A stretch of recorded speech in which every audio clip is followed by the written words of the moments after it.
Good morning, good afternoon, and evening, baseball fans, and welcome back to the Barstool Baseball Show. This is the World Series preview show. This is the most anticipated show of the year. It's the Diamondbacks versus the Rangers. It's something we've been talking about all season long. We cannot wait for this series to start. It's Carl. I'm joined by Hubs, Clemmer, Castellani. We have a special edition little combo here. We're going to do a classic roster wars, go through each team, see who stacks up best on paper. But off the top, boys, let's get into some predictions. I'm interested, before we even say anything about how these two teams match up, cold turkey, where do you guys stand? I'm going to be a sucker and ride with the Diamondbacks and take them in 7. I said last night on Twitter, I thought Rangers in 6. That was a little cute. I've thought about it. I can't see a world where the Diamondbacks lose a series right now. They're that hot. Clemmer, who do you have? Yeah, I mean, I think the Rangers are most likely to win and a better team. But the odds, though, favor the Diamondbacks, I think. I think the Rangers last time I saw were minus 180 to win the series. That's not something I really want to bet on. The Diamondbacks were plus 140. I think these teams aren't that. I mean, the Rangers are better, in my opinion. I think they are better. But are they that much better? I don't think so. So I guess prediction, gun to my head, I'd say the Rangers, but I think I might bet on the Diamondbacks and maybe root for them. I don't know. I also like the Rangers. I never won a World Series. I don't know. I'm really torn. Make one decision. Yeah. Who do you? I'm not gonna lie and be like, oh, I feel this way. Stephen A. Smith bullshit. I don't know. I don't know. It's still kind of fresh. It's only happened 12 hours ago, and I'm still kind of processing it. And I don't. Maybe the roster rules will help me make a decision. I really don't know. Yeah, I mean, none of us know. I am confident that the Rangers are a better team. I'm confident that the Rangers got the monkey off their back, that being the Houston Astros. I think that they're rolling. They have not won a World Series, like you said. I think they exercise a lot of demons, and I think they beat the Diamondbacks in 5 games. I love Arizona. I think Arizona gets it done in 6. I don't think they need 7. We're going to get through it. I think similar to Philly, and even more like the Philly series, Arizona has a gigantic advantage in one department of baseball here. I never thought in a million years they were going to win both games in Philly in 6 and 7. One of the more stunning things I've seen in a very long time. You go in that environment and get it done like that. It's special. Torey Lovello has them fucking... That guy said so many quotes in the last 72 hours that should have backfired. They all worked. Every single cocky quote that guy said, it backed up. He's like, we're not going across the country, to get blown out, whatever he said. 90 out of 100 times someone says that in the position the Diamondbacks are in, they get shit pumped in Game 6. Somehow those guys just won both games. And then, doubling down on Russo, like, I just believe in this Diamondbacks team. I do. It's not a knock on Texas, because Texas is awesome. Like, that offense can just destroy you. But, man, it's too many things in my head pointing to Arizona. Can I get into a tangent here off this Mad Dog Russo thing? We have 2 classic New York sports fans here. I know he's bigger to you guys. I know him as a baseball guy nationally. But so, Clemmer, explain the Mad Dog situation. He said that he would retire if the Diamondbacks won Game 7. Or what's the story behind Mad Dog being wrong here? Yeah, so he is he hosted the most famous, influential sports talk radio show ever, Mike and Mad Dog with Mike Francesa for many years. Hubs and I grew up on that. He's just the soundtrack of our lives. He did it for many years. Since him and Mike split, he's hosted a show on Sirius XM, has his own network, baseball. He's a San Francisco Giants fan because his dad was an old New York Giants fan. So he doesn't really have skin in the game. That's kind of what pissed Smitty off. But at the end of the day, he said, listen, if the Diamondbacks wins Game 6 and Game 7, I will retire on the spot, which is pretty wild. But if you look a little deeper into it, it's more complex than that. His contract was going to run up, I think, in February anyway at SiriusXM. He said it was only radio-only retirement, wouldn't affect his ESPN or MLB network duties. And but now he's kind of backing off that, saying he'll walk around New York with a bikini and a sign. I don't know. I mean, if you say you're going to retire, you kind of got to retire. It was a weird thing to even jump into because he's not a Phillies fan. He also doubled down on it right before the game. Mm-hmm. He said, I'm going to do this. So, to double down and lose, that's pretty fucking lame. I love Russo, from, maybe not his current version of himself, but man, that guy, we didn't listen to music in the car. We listened to Mike and Mad Dog. Like, this is what we did. So I love that guy. And he's funny. His banter back and forth with Stephen A sometimes is good. But pretty lame. Like, the double down to me. If he didn't double down, I don't think I'd feel strongly about it. The double down and then just to back off like he did today, don't love that. Yeah, that's a big national storyline that's like getting to people who don't follow baseball regularly, where they're saying like, who's this ESPN guy who's going to retire? Mm-hmm. So I kind of want to stay on that same theme for the World Series preview. And before we get in like the meat and potatoes, just pretend like your grandma's listening to this and she doesn't know shit about baseball. She doesn't know anything about the Texas Rangers or the Diamondbacks in this matchup, but she tunes into the World Series every year. So like, I guess for each of us, what would be your biggest, like the biggest elevator pitch you'd make to someone about why this World Series is unique? I'll kick things off. I think both teams are built completely differently in ways that like modern baseball fans, we want to see our teams do one or the other.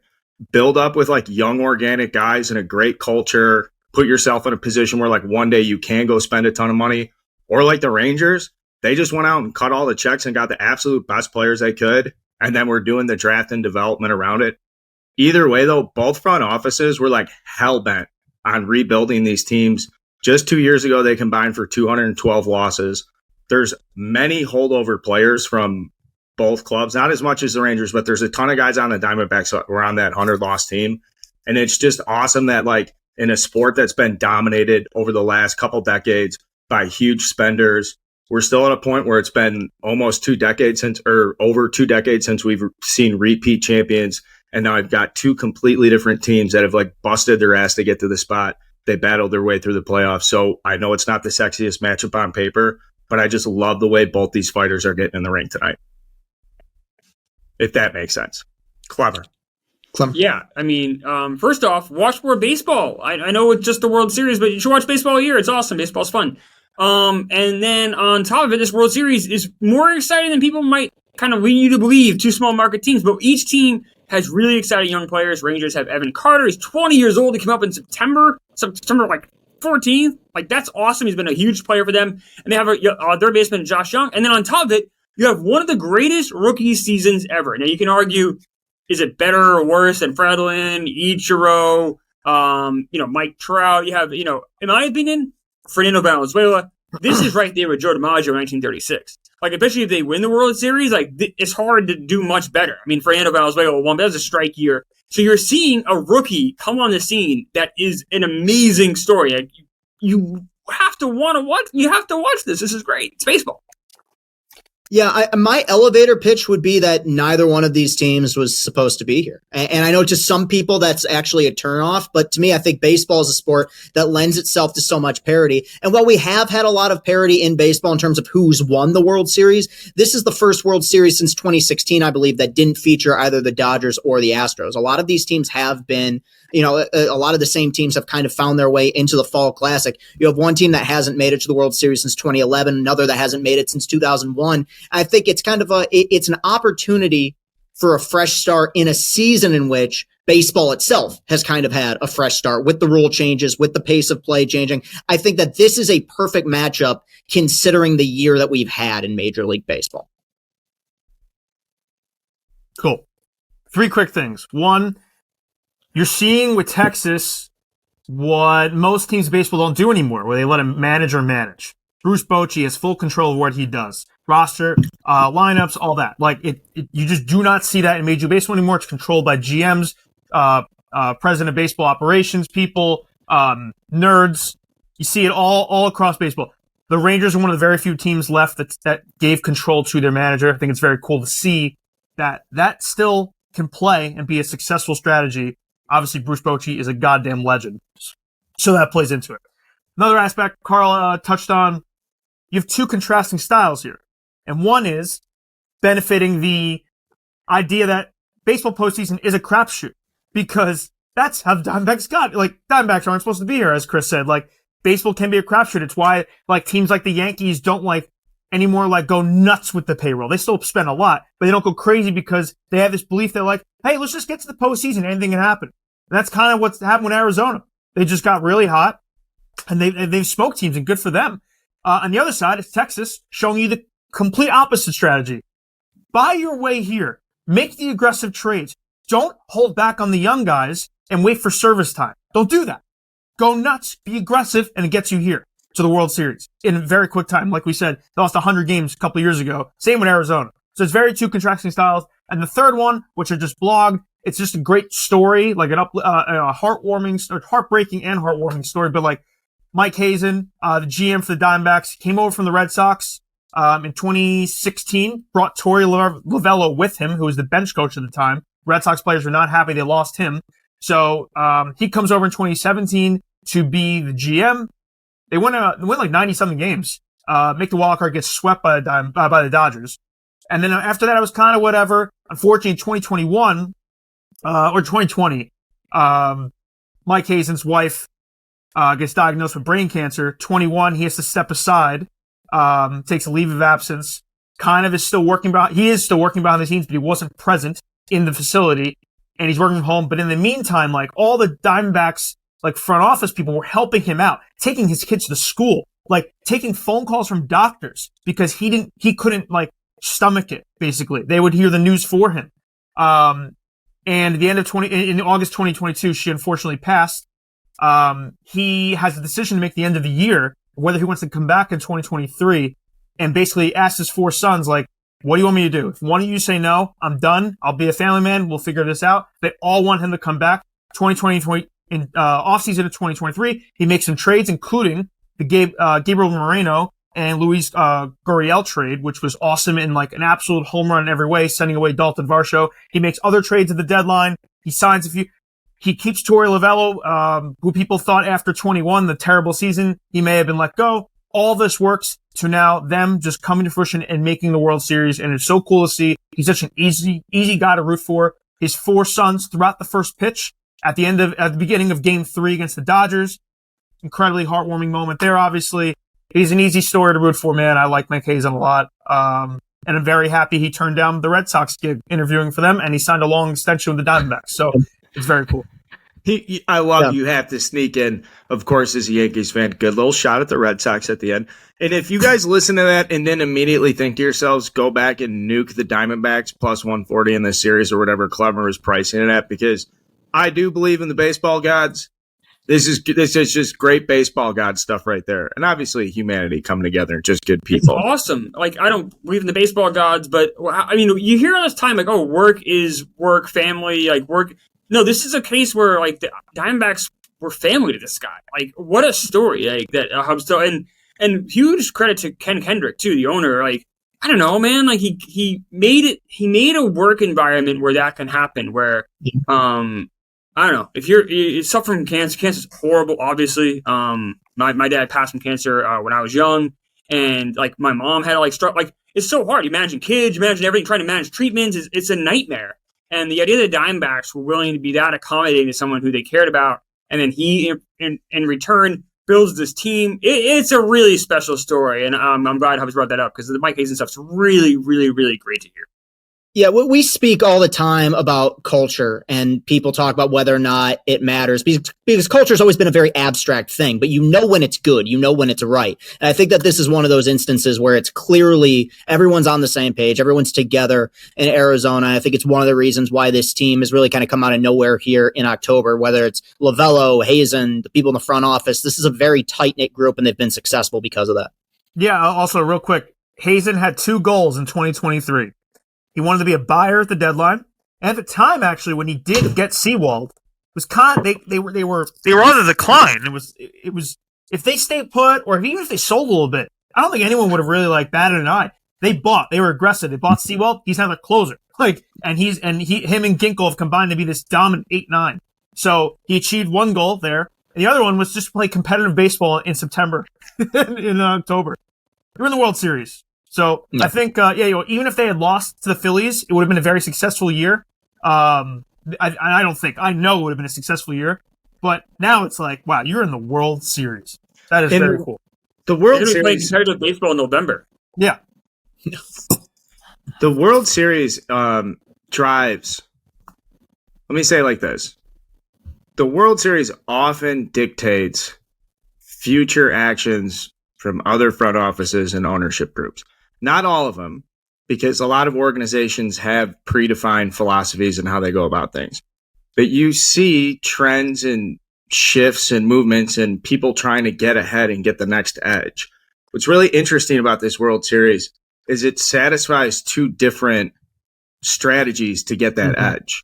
And so if you are in a market where you can spend money, or historically your ownership does spend money, or if you're in a market where you have young dynamic players that can take advantage of these rule changes and play together with culture. And one quick little tidbit, last thing before we get to roster wars, that I love about the Diamondbacks culture, and I've brought this up before, maybe in the NL Central or NL West preview show, but like anytime I've had a chance before the Diamondbacks got good to talk about why I liked the cultural shift that was going on in Arizona, is they had a chance to trade Marte for a lot, a whole lot. Second base is such a weak position. He had exploded on the scene, and they extended him a pretty weird contract. It was like $70 or $80 million, and they were in no man's land in the NL West. And the owner had a press conference and said, I know this doesn't make a lot of sense right now. I know we're far behind our competition, but I can guarantee you, if we keep trading our best players for prospects, we're never going to get any better at the big league level. And I'm sick of competing at the minor league level. So it may take a while, but we're starting with him. And he was the NLCS MVP. And I just repeating that just gives me the chills as a baseball fan. To have the ownership group and the front office and the leadership to be fuck it. We got to change something. We're sick of being losers. And there's plenty of organizations out there that would very much benefit from that level of thinking. So let's get to this. Let's get to this matchup. And hopefully at the end of this, Clemmer can give a pointed prediction. And going through the rosters and the names, and I actually think this is significantly closer than what the general public and what Vegas thinks when they price it at -180 to the Rangers. Also, can I say this real quick about the line? Yeah. I think the line, I look at the line and I think that's not in a sense of wow, this is great value for Arizona. I think it's respect for Arizona. I think Vegas is giving them Texas. If we Corey Seager, Sammy, you go down the list, Nathan Eovaldi, and they have home field. I thought it'd be 200 plus. I think 180 is a very respectful line for Arizona, and you see even more with Game 1 is 150, and that's with Eovaldi pitching. If I'm assuming, I think Eovaldi's pitching Game 1. Yeah. So Eovaldi Game 1 is -150 with how he's pitched. That's, I think, a lot of respect for Arizona. That's how I'm viewing it. We'll get into it. Let's get into the matchups. I don't know I think this is going to be the toughest lineup Eovaldi has to pitch against all season. Or all postseason. I don't know if I'd go there. And that's why we're going to let's get into it. So the way the roster wars work, we've got 12 categories, and it starts with the starting pitching. It's the 9 positions, or the other 9 positions, I should say, including DH bench is a category, bullpen's a category, manager's a category. There's 12 rounds. Starting pitching is worth 2 points. Everything else is worth 1 point.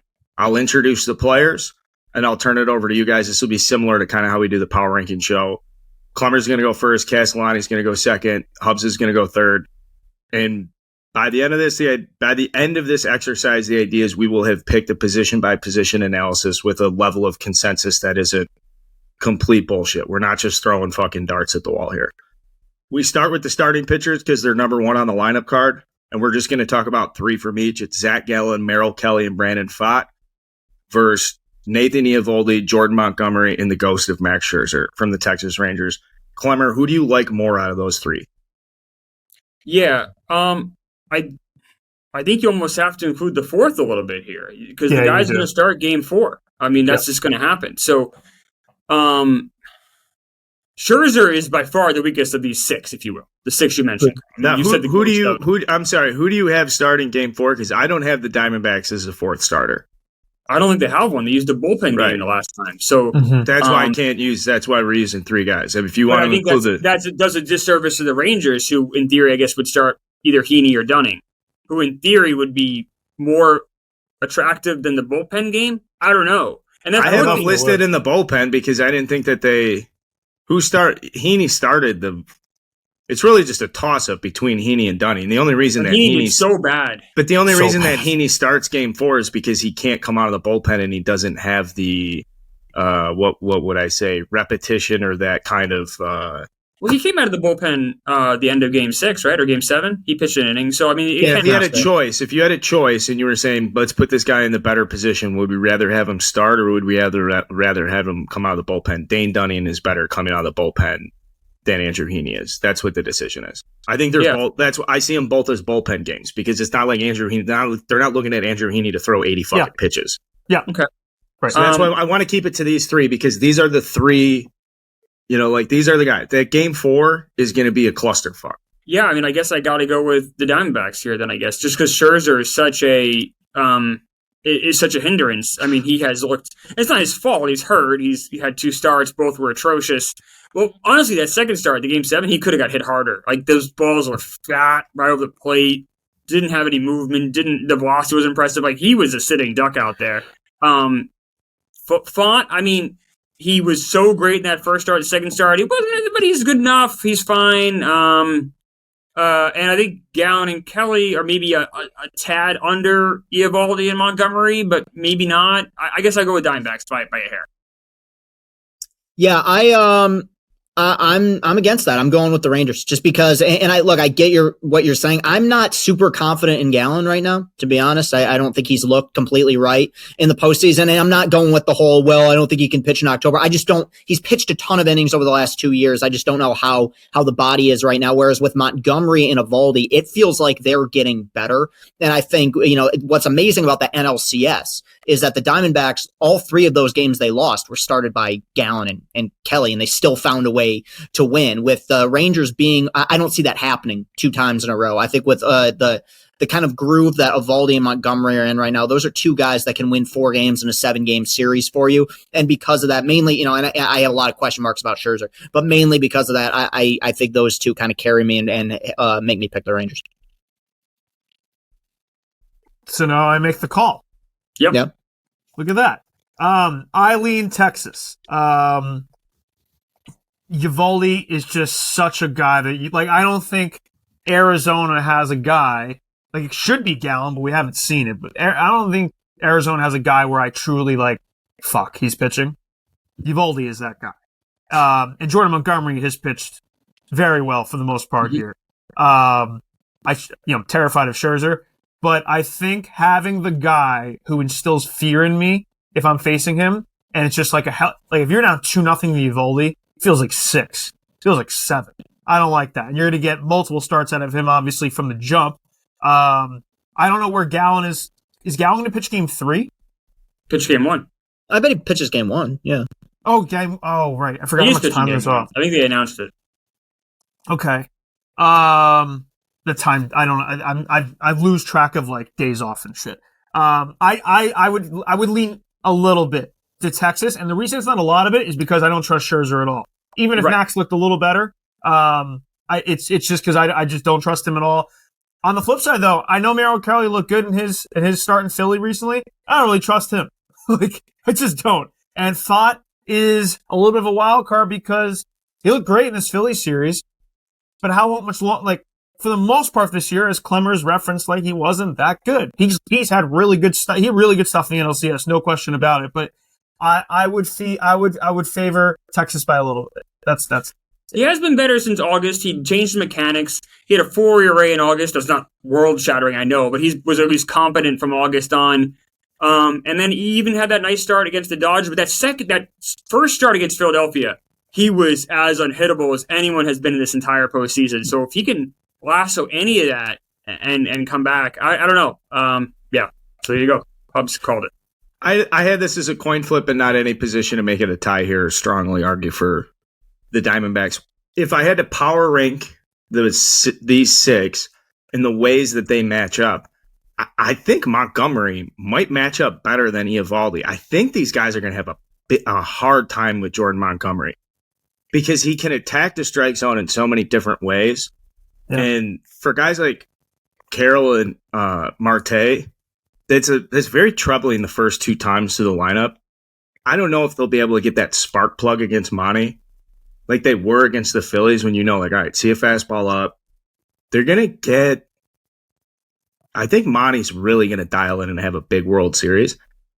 Oh, the argument for Fott, I know, I'm sorry. I have to remind myself that you're a Yankees fan and that he's been awesome. Like, he should be balling out for you guys, no doubt about it. The fact you let him go. He's in a good spot. Insane. I also want to say that I think the Rangers haven't seen this version of Brandon Fott. They did, like, whatever version existed before. Right. And I think that's kind of where the Phillies are like, who the fuck is this guy? That game 3, this is not in the report. We have not. This is the guy that they've been talking about in the minor leagues.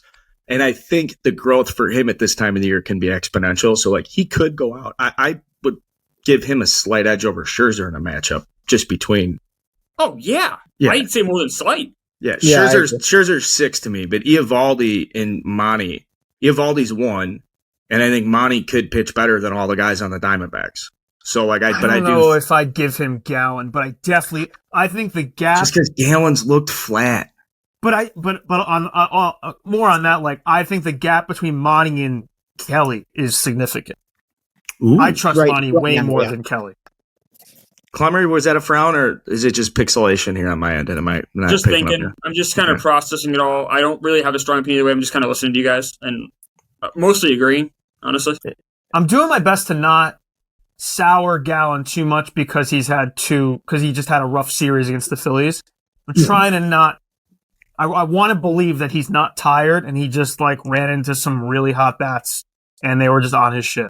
I'm just trying to, like, a nerd dugout thing about Gallen versus the Phillies. Like, I would argue that the Phillies lineup might be the worst lineup for Gallen because so much of their damage is done in the bottom third of the strike zone, and that's where he lives and gets all of his weak contact. So guys like Schwarber crushes stuff that's down and in. Obviously, Bryce Harper, Castellanos is a phenomenal low ball hitter. So there were just, like, moments watching Gallen against that Phillies lineup where it's like, you would just eat the Cubs for breakfast. Mm-hmm. But the way that Phillies lineup's constructed for him is, I bet historically hasn't pitched well against Philly or whatever that. The worry for me, though, Carl, is similar, where I don't think this is a good matchup either. Gallen, how Gallen will lose is a home run ball, right? Because his control is so good, he's over the plate. The Phillies are able to beat him because they have so many power bats. Well, I guess what the Rangers have, they have just as many power bats. So I'm a little nervous for that matchup for Gallen. Yeah. I do think Seager's hole in his swing is something that Gallen can attack, which is down and in his aggression. And that's why I'm saying, like, the way he pitches to the bottom third. A lot of those guys in the Phillies, they'll stand there and look at the first 4 pitches. They'll look at 3 pitches before they even think about swinging the bat. Seager, career 7 for 21 against Gallen. With shift, and a lot of that shifted. Now, worth noting, no power there. 0 home runs. An OPS of only 745 there. So, like, you'd think a little bit higher, I would imagine. His slug's only 381. So it hasn't, like, destroyed 333 batting average. That's not great. Yeah. Is what?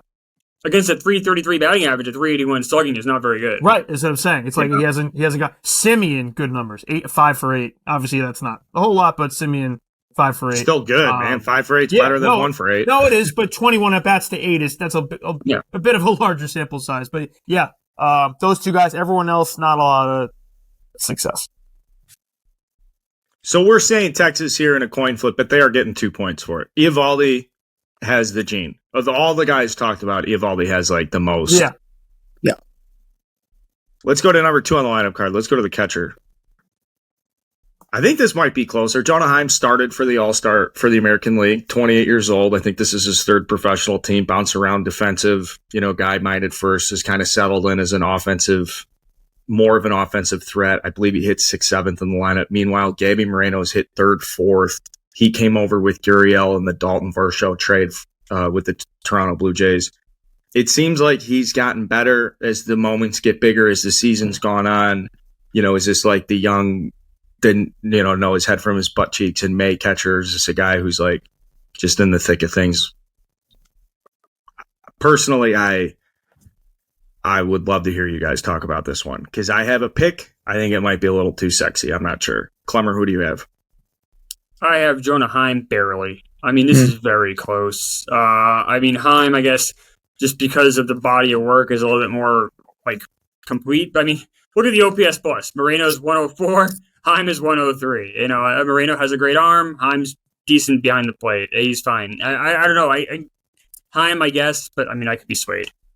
Yeah, it's close for me as well, but I'm going Gabriel Moreno because the way I'm basing it on right now is who do I want in this moment? Not like necessarily who had the better season, though.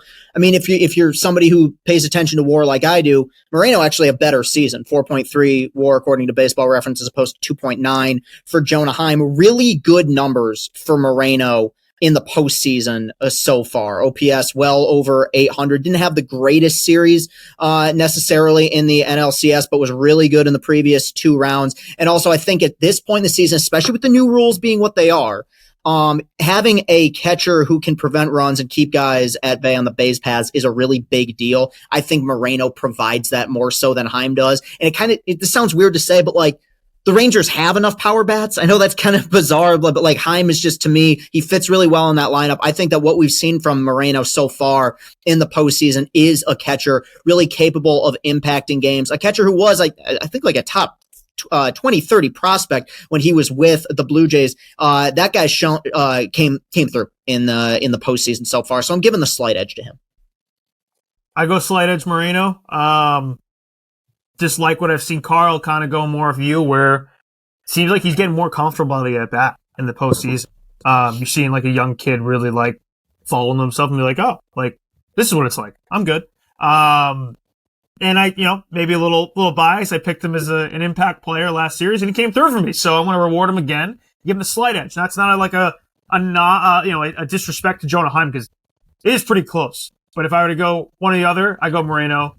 I think, has the edge defensively, and his bats come around. I'm not going to argue, and I have it as a coin flip with a little bit of an edge to Moreno. No, I just can't. Yeah. I have Heim, but for me, it's 6 or 1 half does the other. You guys all made great points. Heim was struggled down the stretch. I think he was a little banged up, but he has looked good in the postseason. And I just love Gabriel Moreno hitting in the middle of that lineup. And it's not against Moreno. I wish they had other bats so that Moreno could hit lower. Like, it's almost out of necessity. I kind of wish that's my one thing about the Diamondbacks. Being able to get through it, obviously, to go through the lineup. But I wish they had a couple more big bats so then Moreno could have bat in that 7th hole and really take advantage. I think but I give the kid credit, man. He's batting high and he's getting it done. So good for him. Right. So like counter to that, Clumber, to like kind of, I'm happy they moved him up. With what they got, I'm happy they moved him up rather than keeping him 7th, because that was clearly the right move. Get him more at bats, get him up with men on base. That clearly just worked. Right. To be fair, the bats that should be in the middle of this lineup, Seth Beer, bust.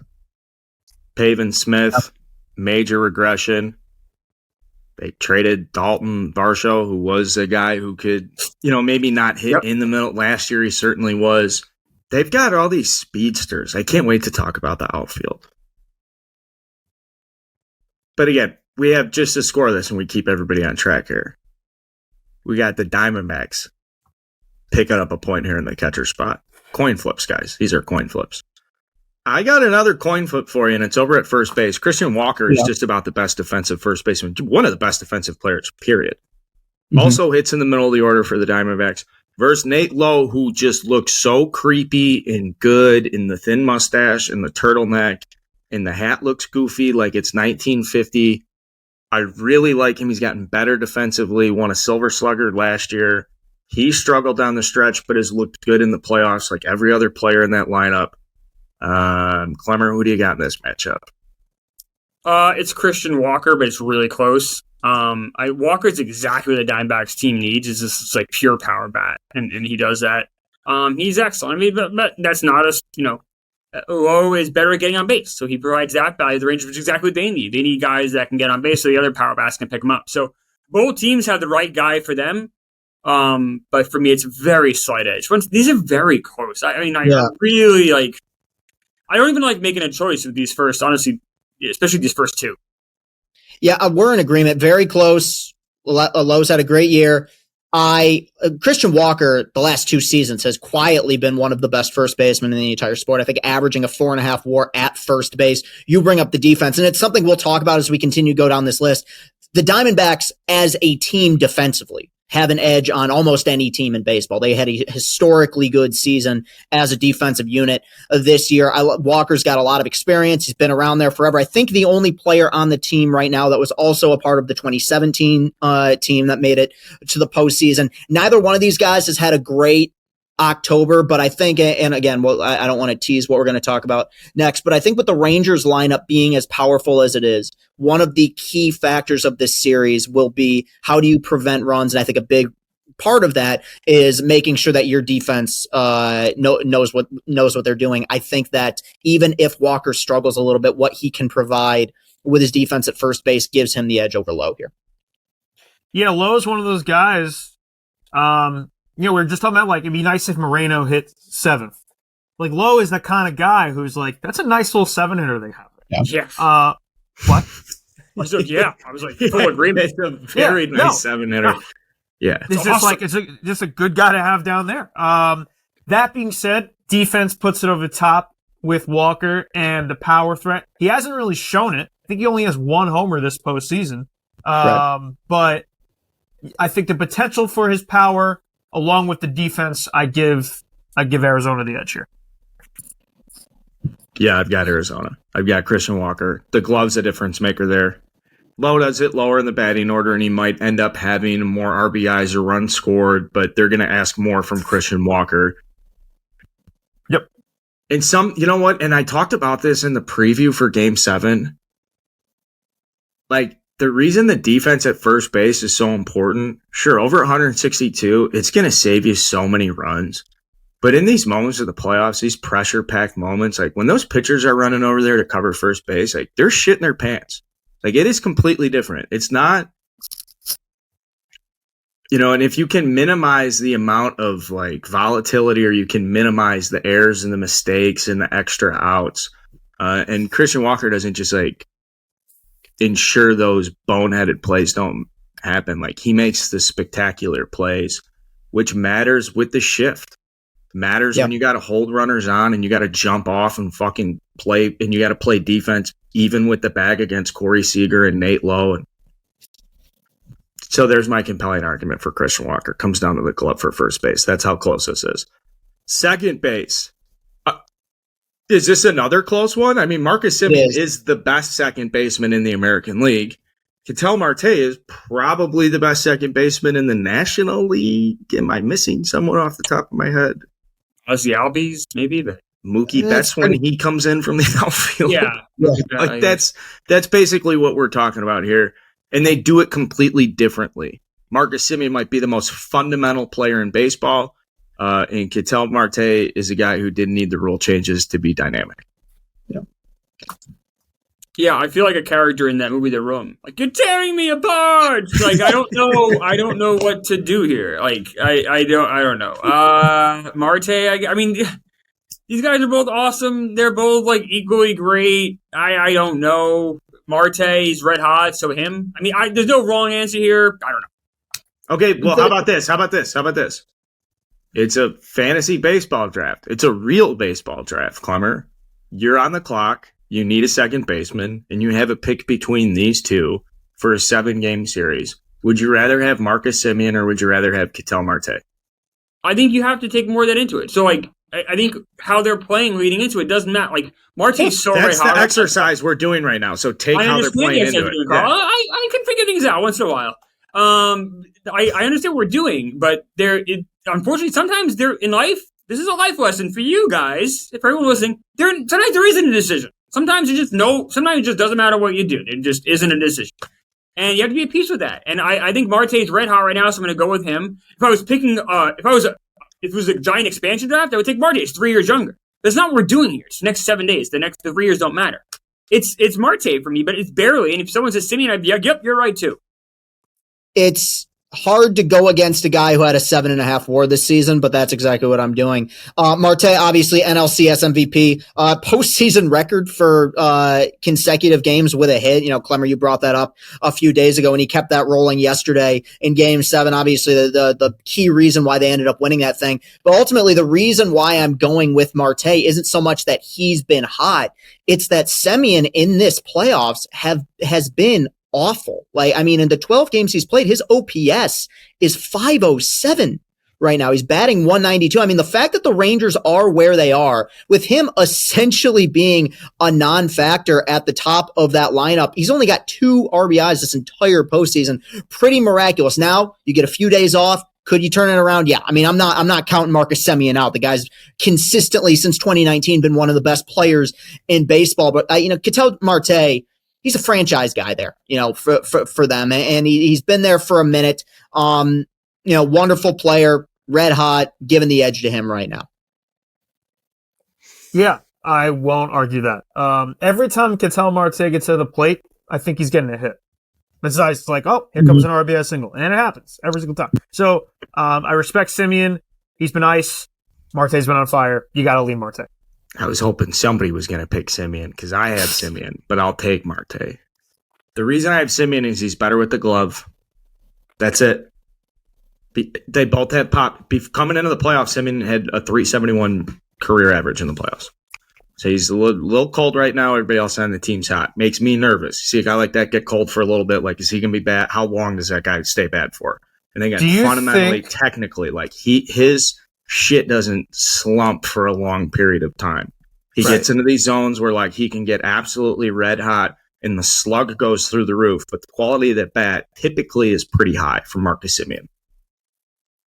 I think the quality of that bat over the series, he'll have better quality. Like, he just doesn't give shit away. He doesn't have goofy ass swings, and Marte will do that every now and then. However, Marte as a switch creates more problems for Bruce Bochy in a matchup than Semien does. Is that right? Can I say that? I think that's fair. That's how nuanced this is. I mean, geez, we're talking so far. Each and every one of these things has been. We're about to run into a couple where it's like, yeah, that's obvious, but I still like the people we get to talk about. The first 6 guys we've mentioned here, the hitters, if any one of them won World Series MVP, I'd be like, yeah, that makes sense. Yeah, like, for sure. One guy, I'd be like, oh, those guys are all very competent, very good baseball players. Okay, let's go Marte here. Let's go Marte. Marte is our second baseman. This team's pretty good. Snakes have it. Yeah, go ahead. Do you think if Semien struggles these first 2 games, kind of similar to what we've seen, think we see him take a few pitches? Or do you think he just stays on that aggressive mentality where he just swings right away? Because, I don't know. It gets in your head a little bit. Biggest stage ever that you're going to be in. Like, does he take a few pitches here? Or is he just always going to swing first pitch? Because all he really does. He has 72 walks this year.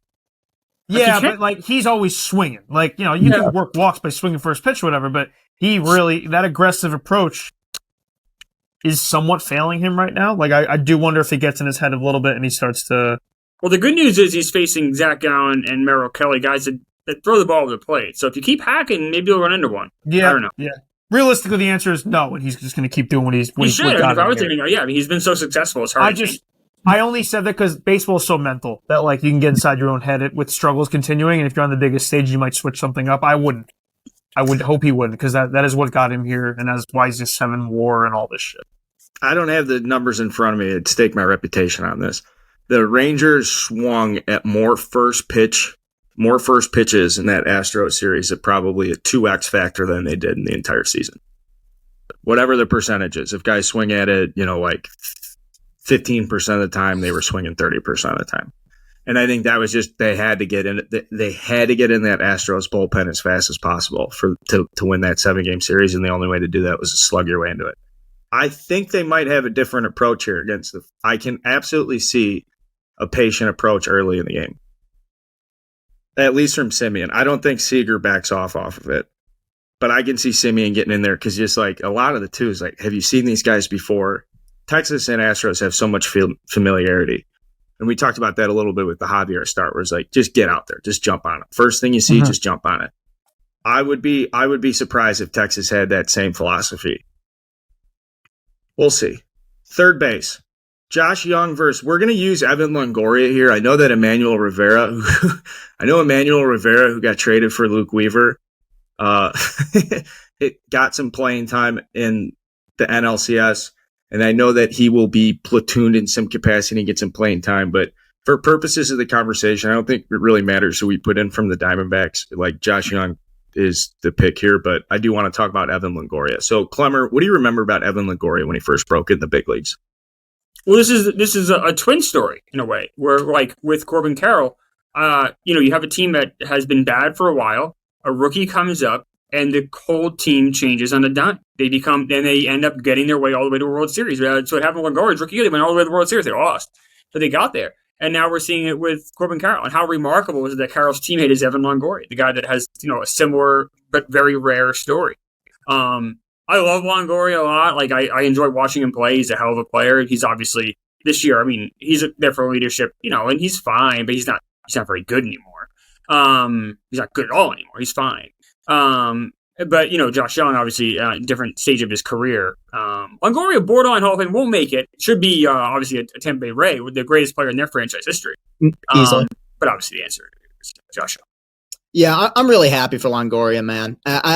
He was, like you said, greatest Ray of all time, clutch as shit. I mean, how many huge moments did he have at the end of a regular season or in October with Tampa Bay? And man, that Corbin Carroll comparison that you made is really kind of eerie because, it's similar. Both of them were stars from day one. I mean, we talk about it with these franchise guys where there is an Adley, I think in Baltimore is a prime example of this too. There is something to be said about a culture changer. The second they arrive, things just a switch is just flipped. Happy for him. But with the deeper this goes, the more I actually like Josh Young because I think he's finally healthy again. He was having a great rookie year, still had a great rookie year. I just love his makeup as a player. Like if you throw out the numbers, which you shouldn't, I mean, he's had a great year. He just looks like a very confident ball player, good at third base. I think he fits in really well in that lineup. So I'm giving him the edge. Though I do think when you're talking about a young team, Evan Longoria has a greater impact on the Diamondbacks than what is necessarily seen on the field. But what is on the field is Josh Young, who I think is going to be a star. No disagreements. I will say, I think Evan Longoria has a big moment in this series. I hope so. Me too. I think he rises them one time, whether it's a big double or he hits the first home run of the game or something. I think Longo has a moment here. I'm rooting for that because he's had a nice career borderline. You said Hall of Famer, not going to be Hall of Famer, but like that WAR is sneaky, like right below 60. His only really, what really won't get him in it. He's friends with Marty Mush, so that's why he's not a Hall of Famer for sure. Never I take back everything I said. No. Zero chance. Yep. No. But that's my sneaky, one of my few predictions here. I think Longo has a big moment, so I'm pulling for him. Yeah, Longoria last year, I believe the Giants had an option. They didn't pick it up. It's like $10, $13, $15 million. Then they had to pay a buyout for him. And so he goes to free agency. And I thought it was this is like a funny story. I always love when guys like list the teams they're willing to play for and the teams they won't play for. Like when Lance Lynn listed all the teams, like I'm not going to Toronto. Longoria listed some teams he'd play for, and it was like, oh, heavy World Series favorite. And then it was like Diamondbacks. And I remember asking one of my buddies who plays, I said, why is the Diamondbacks on the list? And he's like, oh, dude, he loves to golf and hang out in the clubs. And like, like, it's just a great scene, and it's his last year. And so while he was signing, Longoria's like, I want to play for teams that are competitive to win the World Series or Arizona. he ended up getting the best of both worlds with it, man. It ended up working out both ways. Yeah. So that's why I want to give some shine to Longoria. We'll be talking about Josh Young for the rest of his career. Phenomenal player, good for the Rangers, first round draft pick, came back earlier than he should have from the injuries, bounced back. Like he looks great. Obviously all that bullshit, whatever. Evan Longoria is like a small legend. Did he say, is this it for him? I mean, no, he didn't. No, okay. He didn't. I wonder if he's got a speech in him. Like, maybe he's told the guys this is it and gives them a little speech, like maybe before game one or before one of the huge later ones, like that you hear of later on, like Longoria's speech put them over the hump and all this. Like, because he's obviously the longest tenured guy on this team. Is he the longest tenured guy? Oh no, fucking Max Scherzer. Never mind. Yeah, Boldy. Matt? Yeah, okay. Longest tenure guy. I was going to say. You mean longest career in the big leagues? I meant longest career. Yeah, he's been up before Eovaldi. Yeah, Not Scherzer though, right? Yeah, I think Scherzer so. got in the big leagues in 2007, 2008. So Longoria is the But longest. Scherzer might be before then. See, I thought Scherzer was Scherzer was in college in 2000. You know what? I Scherzer- shouldn't say that. Scherzer No, debuted. they both debuted in 08. Oh, okay. Wow. But Scherzer's got a year on him in age. Yeah, Longo came up pretty early. Yeah, Scherzer went to college, which is crazy to have such a long career and go to college like that. Uh-huh. We're getting off tangent here. Now, next question. We're over at shortstop here, starting to even out. Yeah, I believe the score is 3-3 now. I mean, this is the biggest mismatch. Shortstop. This isn't even close. It's Corey Seager versus Perdomo, and I guess really my question here is: we know it's a slam dunk. Corey Seager, one of the best players in baseball, on fire, has been on fire for as long as he's played baseball. Pedigree, all that bullshit. As good as it gets. My question for you guys: is there a single shortstop in baseball you would rather have right now than Corey Seager? No, right? There's not a single one. No, And there's that not. doesn't even factor in it's a regular season. Postseason, he goes to another. He is the guy. He might be one of the on a very short list of people I'd want up at the plate in a big moment in the postseason. He's just fucking awesome. The fact the Yankees didn't even meet with him is crazy. That's not gonna make me laugh, dude. I love following you on Twitter you're a great Twitter follower for baseball stuff, but dude, it'll be the middle of a Thursday night, regular season meaningless June game, and someone will have it'll be a former backup catcher from the Yankees will have a meaningless RBI single in a Colorado Rockies game. You'll quote tweet it and be we traded this guy for a fucking single A player. You don't let anything go. It really is with you. I mean, he's just the worst GM in the world. And he thinks he's the smartest. And I just want to remind people constantly he is not. He's a moron. By the way, Corey Seager hitting 40 points worse in the postseason than regular season. He didn't have a great ALCS, but because it does feel like he gets all these hits. But the thing is, he gets hits all the time. It doesn't postseason. He's always awesome. He's drawn a lot of walks, I believe, in this postseason. At least he did in the first two rounds. Yeah, he was. Yeah, he had crazy first two rounds. But now you can't really. You just have to go at Corey Seager because the rest of the lineup is going to get you, right? Or do you pitch around Corey Seager in the World Series? Not with Garcia. No, you can't batting the way that he has. Rangers, really, it's tough. Wait, I'm sorry, Connor. What was the thing you just said about Seager in the postseason? Seager 40 points worse as a postseason hitter than he is in the regular career. Career.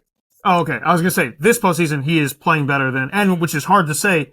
It's crazy to say because of how good of a regular season he had, but he's actually hitting better in the postseason this year. Yeah, I mean, he's just having he's just awesome. He's just so fucking good. He's awesome in October. He's awesome in May. He's just awesome. So good. Yeah, he'll make one defensive miscue. All right. Look at his next two at bats. You'll forget about that one. Hit a home run the next inning. It's okay. Yeah. He gives a fuck about his defense. And he's still pretty solid. Yeah, he's fine. Yeah, for sure. He's going to need to be a third baseman in 3 or 4 years, but you can absorb that when he hits like this. The other thing, too, is Perdomo's not bad. He's not. He's just not. He's a fine, okay shortstop. He's fine. He's not all bad. He's not all liability for Arizona. Nope, he's just not Corey Seager. No. Yeah, Geraldo Perdomo is a guy that we should have talked. I remember when we were doing power ranking stuff in May and June, and the Diamondbacks were flaring up. I was we should really talk about this player, because as you think about the young players on the Diamondbacks, and the Corbin Carroll comes to mind, and Marte, Perdomo's 23-year-old All-Star. He had a good year. Yeah, he fell off in the second half. He's certainly better than a lot of options. And I do like him hitting at the bottom of the order, and he's kind of a pesky guy in the box. But again, we're comparing him. Corey Seager's generational talent. He also, Perdomo, to his credit, had multi-hit games in 5, 6, and 7 against Philly. He can, at the bottom of the order, if you can get production like that at the bottom of the order, that helps a whole fucking lot. Also, a 350 on base finish this year. It's pretty good. Yeah. He's a nice little player. Good for them. The Rangers take the lead 4-3 here. We're going to go to left field, and sometimes we've done the outfield as a whole.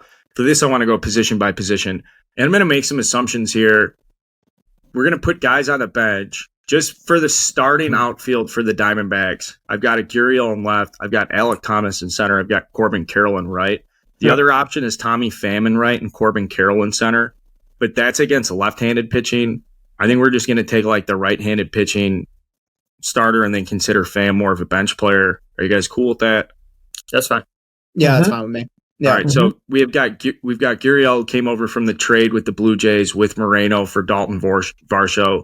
He's a left fielder versus Evan Carter, the sensational.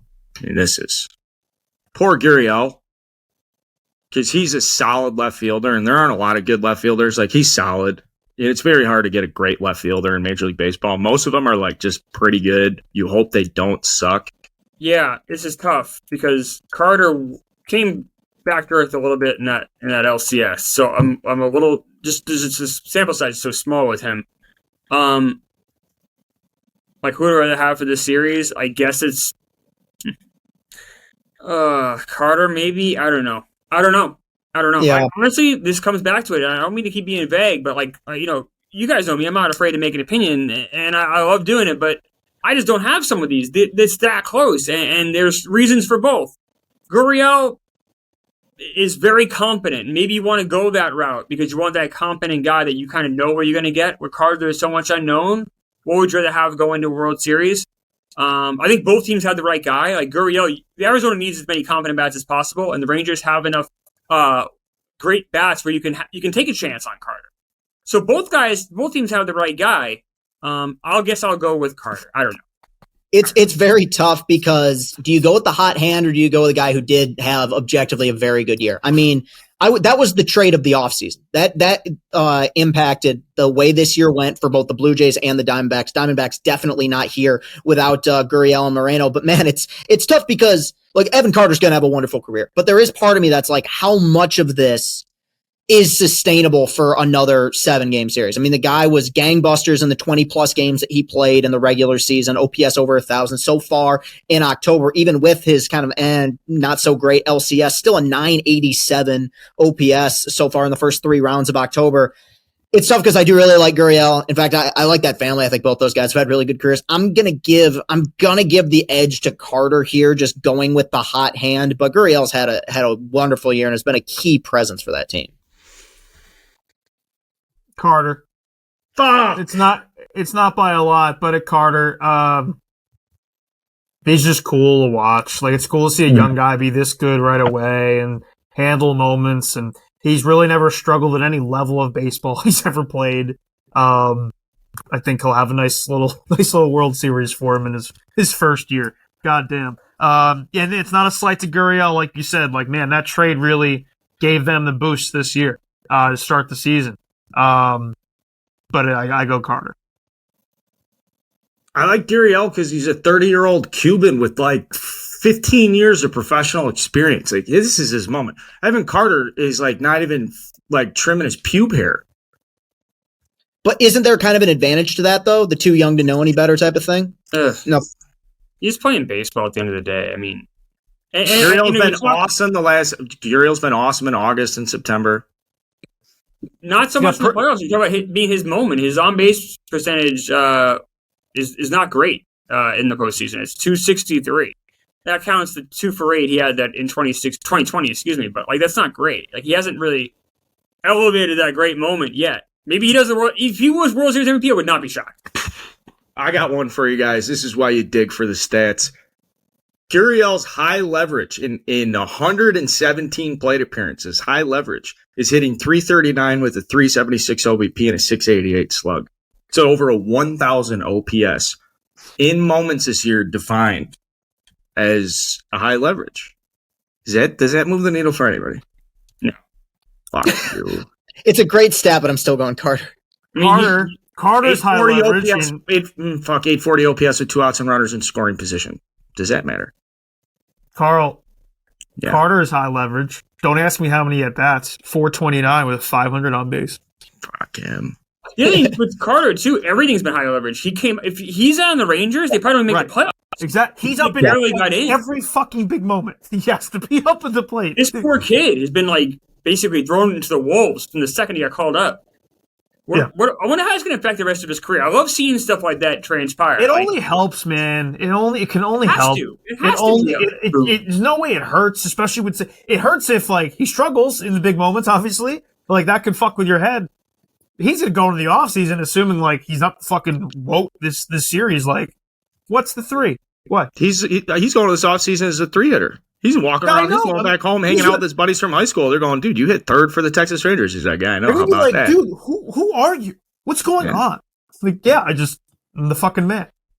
Well, he does hit behind Corey Seager and Marcus Semien. Helps. Doesn't hurt. Helps. Yep. It's Evan Carter. Reluctantly, though, I think Gurriel's going to have a big 2-out opposite field punch and Judy. One of those little, not a duck snort, but kind of one of those soft liners in the right center. Yeah, everybody's just staring at it. His purple hair is going to show up after a big moment. I could see that. Mm-hmm. All right, we have it 5-3 now. This is 5-3. Clemmer, before we do any more, do you have, like, are you ready to say you feel comfortable in the Rangers or the Diamondbacks? We're still doing this exercise. Let's get into it. Center field is Alec Thomas, Mount Carmel guy who planted the flag. When I say Mount Carmel, it's not necessarily a rival high school of mine. It's just it's a great Chicago high school. Alec Thomas's dad was the strength coach for the Chicago White Sox. He grew up in the Chicago White Sox clubhouse. He's just a little baseball rat. Tremendous speedster in the outfield. Opposite that, can't say his first name, Tavares, 24-year-old center fielder for the Rangers. They had Adolis Garcia playing some center field early in the season because they were waiting for Tavares to be ready to be there every single day. He's there now. This is a coin flip to me. Thomas had a big moment in the postseason. Tavares has got more consistent success. And I should also qualify this, like I said, they could platoon and you could see Corbin Carroll in center field, but for purposes of this exercise, we're going to say Alec Thomas is their center fielder on paper. Clemmer, who you got? Yeah, this is a little clearer for me. This is Tavares here. Thomas is not he's actually a very bad hitter. I know he's fast, and that's wonderful, and that's exciting, but he can't hit, and that matters. No, he's very good defensively. I like that, but this is pretty clearly Tavares. Tavares is a very tough player who's also pretty good defensively. Yeah. He had some great plays we've seen this postseason, so Tavares. Yeah, and putting him at the bottom of the order, too. I mean, the guy played 143 games, WAR above 2.5. I mean, well above serviceable player with some power as well, homered off a JV in game 1. I still actually believe in Alec Thomas and think he can develop into a really solid major league player just because I think his ceiling is high. But we're talking about the World Series right now. We're not talking about next season, what the future may hold. Right now, I think Tavares is very comfortable in that spot. And I think that's one of the advantages that the Rangers have is that there hasn't been a whole lot of Carter's come in. There hasn't been a whole lot of shakeup. I feel like every single guy in this team is very comfortable with their current role, and I think that's going to pay off. I'm going Tavares. Tavares. I don't really understand how Alec Thomas is 4 homers this postseason, but Tavares had some big moments. Yeah, I know. It's just like he fucking runs into some. No, I know, but like I've watched this guy play all year, and then he just. All right, sure, runs into the ball at the biggest moments. No problem. But Tavares.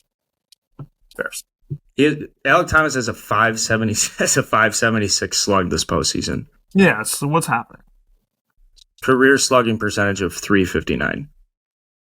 See, stuff like that, though, that pushes me more to the Rangers side. Because, that can't keep up, in theory. I know it's a 7-game series, but stuff like that, a guy like, Ketel Marte being awesome, it's like, oh, well, that guy's just fucking awesome. Like, he's going to be awesome no matter what. But when I see a guy, like Alec Thomas, I'm like, this guy's not good. Like, that has a small window, I think. Tavares has a horrible walk rate, horrible walk to strikeout ratio, doesn't swipe a lot of bags. No argument here. He steals some. I had no argument about the walk strikeout ratio. But that's a team you don't really need to run too much on. Like your Bruce Bean is just like, man, just go to first base, stand there. And classic Bruce Bochy to define roles for guys. I think that's part of his managerial philosophy. Like those Giants teams. Not to say this is your career, this is who you're going to be for the next 3 to 5 seasons, but at least year to year, I always felt like he had a very good job of keeping batting orders consistent. This I'm a right big believer field in is. that. Yeah. Well, you should be. If I was a Yankees fan, you should I be. lose my mind. Any Yeah, big over market that shit. team, any team that's willing to spend a lot of money should not be shuffling that lineup around too much. And we always talk about this. Players fucking hate that shit. They want to know where they're hitting every day. One quick thing, Tavares, you said his strikeout to walk ratio is horrible. He's actually been pretty good this offseason, this postseason. It's 8-7. That's pretty good for him. So he's very held his good for own. him. Yeah. That pushes me more to the Diamondbacks side because I don't think that can keep up. See the inner struggle, guys? No, but overall, Tavares is a better hitter than Yes. Easily, yeah.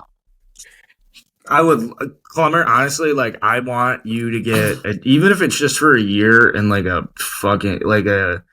not anything serious. It's just a year. We got to get one of these 30 Major League Baseball teams to just like hire you in the front office just so you could sit in the conference room while they're talking about players and make decisions. I just want to, it's like, they're like, yeah, well, here's the reason why we're going to extend this guy. Hired me. I know, you just tell these guys exactly like why they need a guy to tell everybody why they suck. This is why I don't like that guy's for being good. I can do that. But it's good thinking because you're right though. If somebody like that is having success right now in the short term, it's easier to say, okay, it's probably going to level out in the next 7 games. This should be a bloodbath in right field. I mean, maybe if you want to have, but it's not if you want to fair. have an argument that current moments is very important right now, I guess. But Corbin Carroll just had an amazing Game 7, so it's Corbin Carroll versus Adolis Garcia, who is just putting on a clinic this postseason. Yeah, I mean, it's Corbin Carroll. Corbin Carroll is one of the best players in baseball, but that doesn't mean Garcia's not awesome. Like, he's been incredible, and he's a terrifying. I mean, his power bat is just absolutely on fire right now. He's a great power hitter. Anyway, we've seen it the last 3 years. He's a very good power hitter. It's Corbin Carroll, but Garcia like there's no wrong answer. I mean, it's a wrong answer, I guess. It has to be Carroll, but there's no. Each player is awesome in their own way.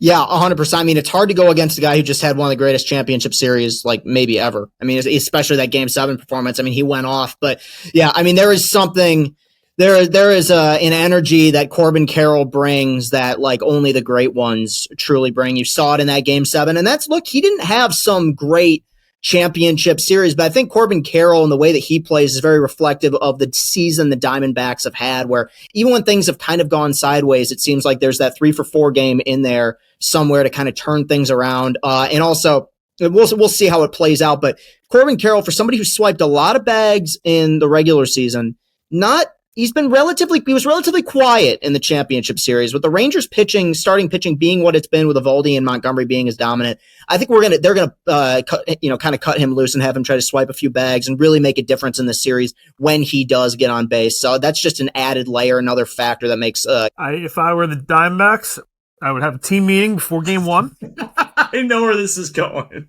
Get everyone together, and I'd be like, hey guys, no matter what you do not piss off Adolis Garcia. Yeah. Do not anger this man. No matter what he does at the plate or what he does after a hit, do not retaliate in any way. Do not give him anything to get ticked off about, because then he will ruin the series and we have no chance of winning. So don't do that. Stay out of his crosshairs.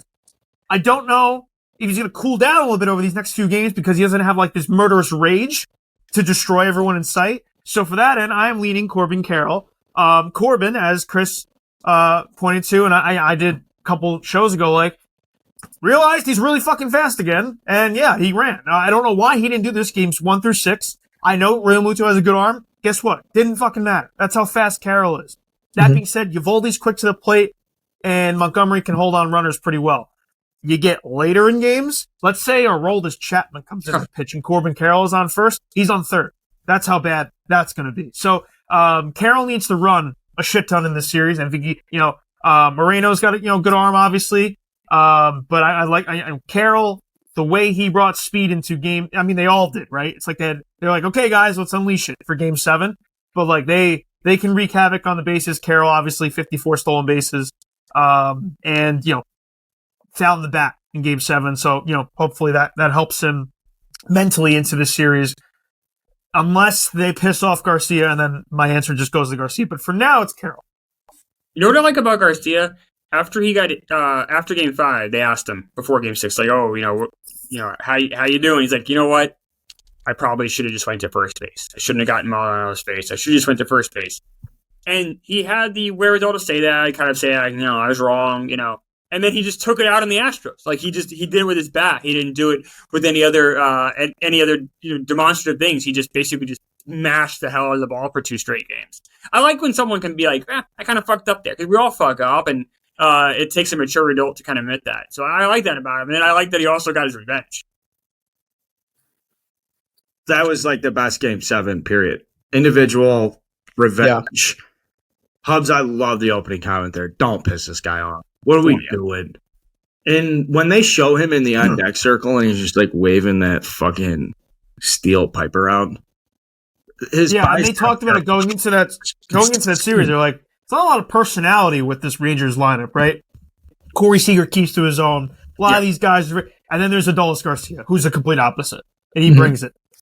Not the guy to piss off. One thing about the Diamondbacks running on the Phillies that I don't know why this never gets talked about in the national media, but the reason the stolen bases are up, I went on this rant before, is because you can only have 2 disengagements. You can only pick over. You can't hold the ball. You've got a pitch clock working against you. Yep. So the amount of anticipation a base runner can take right now is higher than ever, and stolen bases are made off of anticipation and reading the pitcher. Obviously, like the catchers getting your pop time down as much as possible can help mitigate that. And if you're a really good catcher, like guys aren't going to run or be stupid on the base pass. Real Muto does have the fastest release time of any catcher in baseball. I think it's 0.6 and the next one's like 0.66 or something. He's so good. However, Zach Wheeler's given up 3 stolen bases this year, 4 caught stolen bases. That pickoff move, obviously quick feet, but the slide step, Ranger Suarez, I think, only gave up 7 stolen bases. Aaron Nola is very easy to run on. But like when you get on base against Nola, it's like, don't run yourself out because he could leave it over the plate, and his slugging percentage against us here is through the roof. So I think there were some strategic things where the Diamondbacks couldn't run. But like Nathan Eovaldi, you should be off to the races. It's very hard to catch and throw with him. Splits, cutters, all this shit. So Jonah Heim's got to. Yeah, he is quick. He is quick to the plate, though. He is quick. He does have the variation. Montgomery has always been very good at holding guys up. Montgomery's pretty tough. You know what was something that, this is a little off topic, but why I'm even more confused why Carroll and they didn't run as much against Phillies? Because if you get picked off, like we saw in Game 7, Harper's got to make a throw to second. And good point. He's fine at first, but he's not used to that throw. And you saw it. It was a high throw and he got in. Like they had him picked off. I'm shocked they didn't take advantage of that more. It's tough to second guess a team that won the fucking series, but I just they could have made it easier on themselves. Different with Walker. Walker, you can't take advantage of that, obviously. I mean, not Walker. Blanking on their first baseman. Low. Yeah. He's better than Harper, but it was weird. Jonah Heim's still above average catch and throw guy. Still above average, but Real Muto's on a different category. So when you mix that with guys that are holding runners, just don't run at all. So if we see a massive uptick, and credit to Torey Lovullo for just being smart if that's the case. If he's really willing to be like, all right, guys, hey, I know we're green light, but just for the series, let's kind of tone it down a little bit. It worked out. I just hate that. Use what you got. Use what got you here. Be aggressive. But again, I'm criticizing a team that won the series and is in the World Series. So I'm going to stop doing that. It's 6-4, and we're going to get to the DH and the bench. We've got DH, bench, bullpen, and manager left. We've got 3 categories left. Thank you guys for slugging this out. I need this because I'm still at a coin flip, and I'm not really sure. We're going to do DH bench together because Mitch Garver's mostly been the DH for the Rangers. The Diamondbacks have kind of used a mix of Pavin Smith, if it's Tommy Pham. I don't really know, so I just kind of like to lump this in. It's not like there's a clear DH like David Ortiz or it's like they could mix and match. So for purposes, we're just considering this like the bench. I've got Pavin Smith, Tommy Pham, Emmanuel Rivera, and then I've got Mitch Garver, Travis Jankowski, and Robbie Grossman from the Rangers.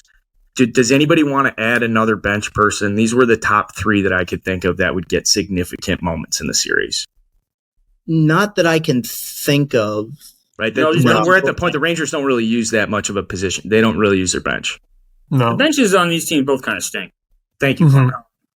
Yeah, I mean, I also like you have DH bench, and Carl had a very nice layout for us here, typed everything out, but it auto-corrected Pavin Smith to read Payne Smith, which I think is pretty accurate.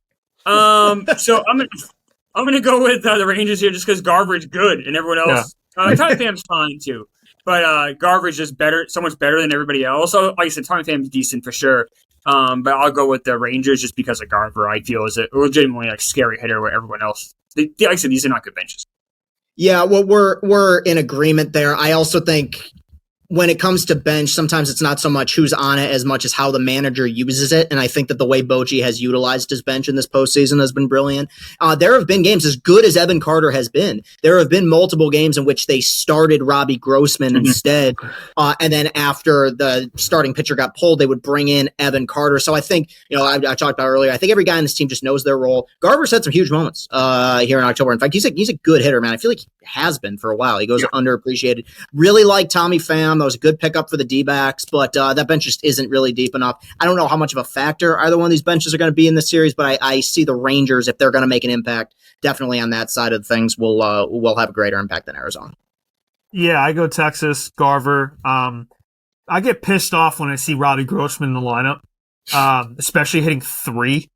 Just don't get that at all. Like again, I'm criticizing a team who got to the World Series. So he still draws a lot of walks. That's not a 3-hitter. Like he can't be with these guys. It's almost like they surrendered the 3-hitter because they have the perfect 1, the perfect 2. They've got a great 4, 5. So like instead of Bochy being like, do I want to have a decent 5? Like I'm going to put these guys in their spots where they should be in a lineup. And if I got to sacrifice 3, like that's the only rationalization I have for Mitch Garver and Evan Carter hitting 3. Cause it's just like, I have no idea how and why, but then it's like, well, Corey Seager and Simeon are a great 1-2. You got Garcia, like Young's down at the bottom. We joked about Nathaniel Lowe hitting 7, where on most teams, like if he was on the Cubs, he's hitting 4 or 5, guaranteed. Yeah, I don't mind when I see Carter or Garver up there. No. I get bothered by seeing Grossman. Yeah, Grossman. Like he should be hitting 8th. Like that's if he's in the lineup, and he shouldn't even be in the lineup, because if he's in the lineup, that means Garver's sitting, and I don't like that. So,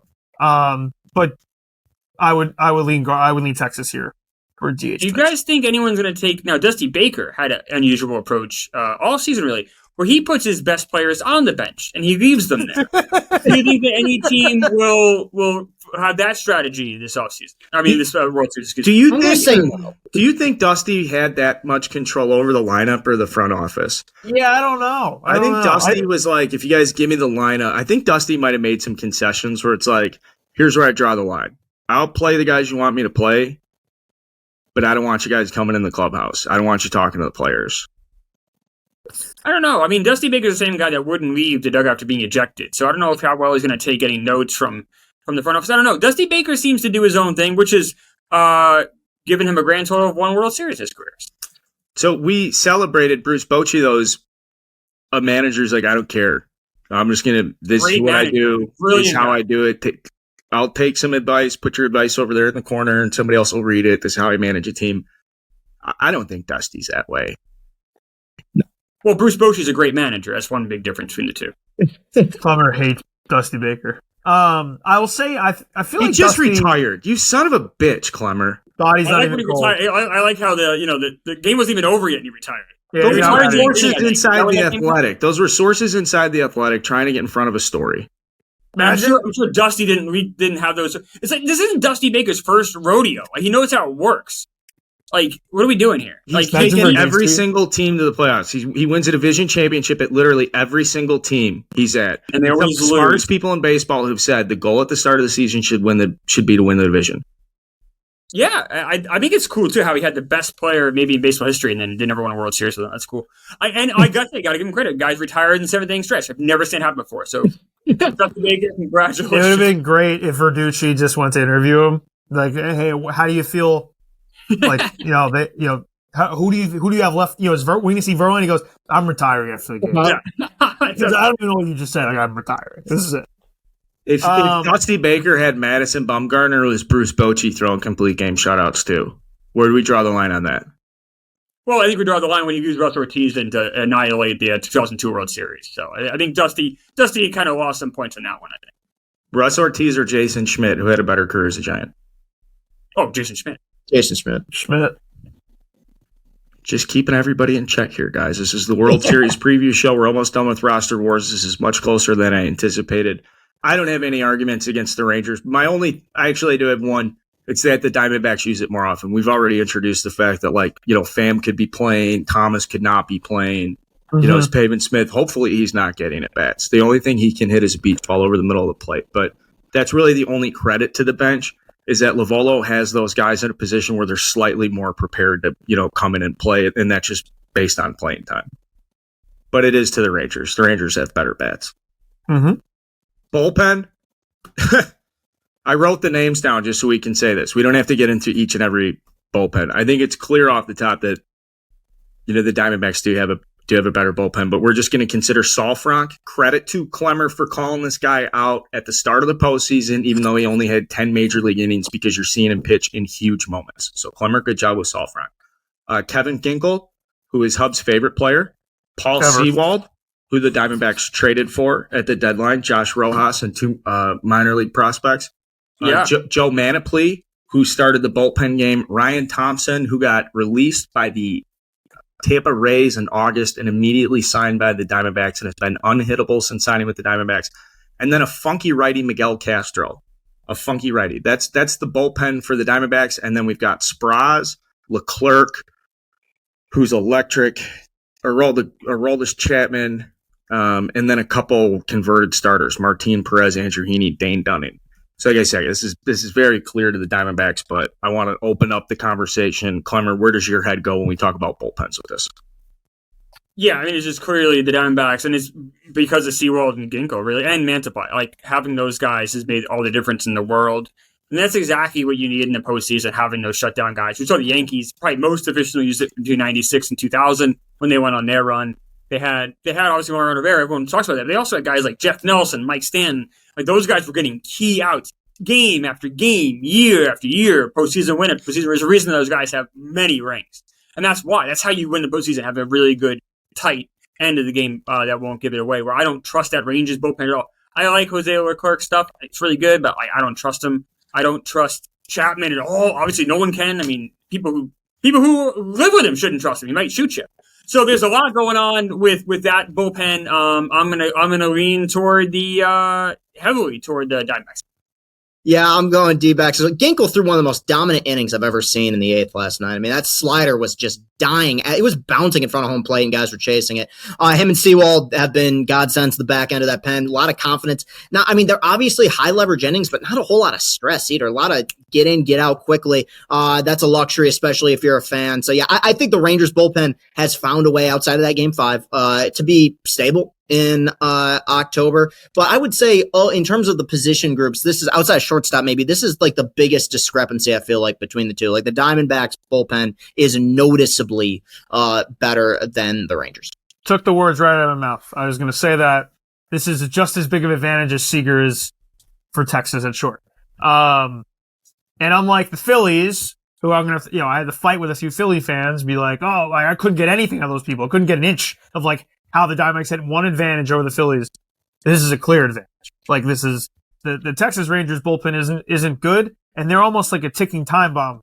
Chapman hasn't had a Chapman moment. I think we get a really good one, and by good one, a disaster this series. Kevin Ginkel is the best player in baseball, and the world got to really, everyone really watched the game last night. Obviously, the game 7. I had Feinberg talking to me about Kevin Ginkel today. That's how big the Kevin Ginkel fam is growing here by the second.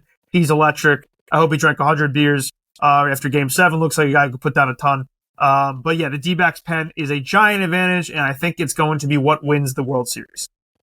See, I can't disagree with anything Hub said, honestly. This is why I can't get my hands fully wrapped around the Rangers, because I know once they pull that starter, I'm just going to have anxiety for 4 or 5 innings. It's just, I don't trust anyone coming out of that pen. And Chapman, I made a joke, but he has great stuff, but I don't care, we've been doing the Aroldis Chapman dance for a long time. You just don't know what you're going to get when he comes out of that pen. If he's right, this is why I can't trust the Rangers.